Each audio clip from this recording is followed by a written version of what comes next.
वाटण्याचं काम झालं. निवडणूक आयोग डोळे बंद करून बसलेला होता आणि देशभर मला महाराष्ट्राचा अनुभव आहे. महाराष्ट्रात प्रचंड पैशाचा वापर झाला असं म्हटलं तर वावगं ठरणार नाही. आणि त्यामुळं एवढा प्रचंड वापर करून देखील महाविकास आघाडीला फार मोठे यश मिळाले. म्हणजे महाविकास आघाडी, मी नेहमी म्हणायचो 32 ते 35 जागांवर आम्ही विजयी होऊ, ते खरं होतं. तर काही ठिकाणी आमचा पैशामुळे पराभव झाला असं म्हटलं तर वावगं ठरणार नाही. देशामध्ये काही महत्त्वाच्या घडामोडी या माहीत नाही मला, ते केंद्रीय स्तरावरचा प्रश्न आहे, त्याच्याबद्दल मी बोलणं योग्य नाही. आता आमचे जितेंद्र आव्हाड या ठिकाणी बोलतील. इथेच राहू दे. तुम्ही उठा, म्हणजे तुम्ही बसताय काय तिथे? या. थांबा, तुम्ही कशाला आलता?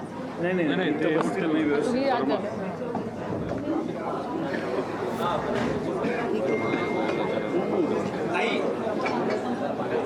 त्यांना बाळामामांकडे पहिला जायचंय, त्यांचं सेलिब्रेशन आहे तिकडे, त्याच्यामुळे त्यांना त्या मिरवणुकीला अर्जंटली जायचं आहे. तर ते बोलतील मग मी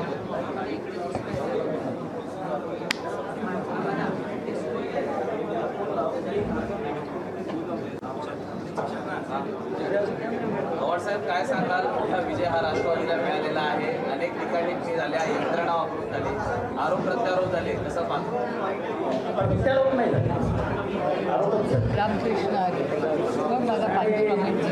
ते आरोपच फायदेशीर. साहेबांना घराच्या बाहेर काढणं, साहेबांच्या वयाबद्दल बोलणं, साहेबांना भटकती आत्मा बोलणं, साहेबांना शेवटचं भाषण कधी होणार असं विचारणं, महाराष्ट्रातल्या सुजाण जनतेला कधीच पटत नाही. आणि त्याच्यामुळे सुजाण जनतेने निर्णय घेतला.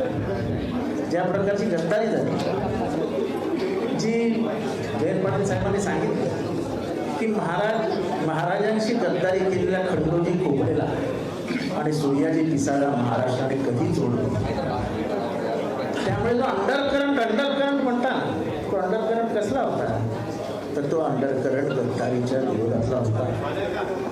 महागाई होती, 30% भ्रष्टाचार होता, अनएम्प्लॉयमेंट बेरोजगारी होती, आंतरराष्ट्रीय स्तरावरती भारताची होत असलेली नाचक्की होती, चायनामधून आलेलं सैन्य होतं. या सगळ्या गोष्टी जरी विचारात घेतल्या तरी अंडरकरंट हा गद्दारी विरुद्ध होता आणि महाराष्ट्राच्या जनतेने प्रचंड राग काढून टाकला. 400 जागा मिळतील अशी भाजपच्या जे जिंकून आले, नरेश मस्के सुद्धा जिंकून आले, आता अशा म्हणते इतक्या मतांनी ते कसे ठीक आहे ना, तर कोणी ना कोणी जिंकून येणार, त्याच्यात काय मोठं आहे. पण जे 45 पार म्हणत होते ते 17वर अडकले, याच्यात काय बघूया ना, पॉझिटिव्हली घ्या. 400 पार हा नारा लावून त्यांनी आमच्यावरती उपकार केले. ज्या दिवशी त्यांनी 400 पारचा नारा लावला. लोकशाही मराठी ऐका, पहा, जागरूक रहा.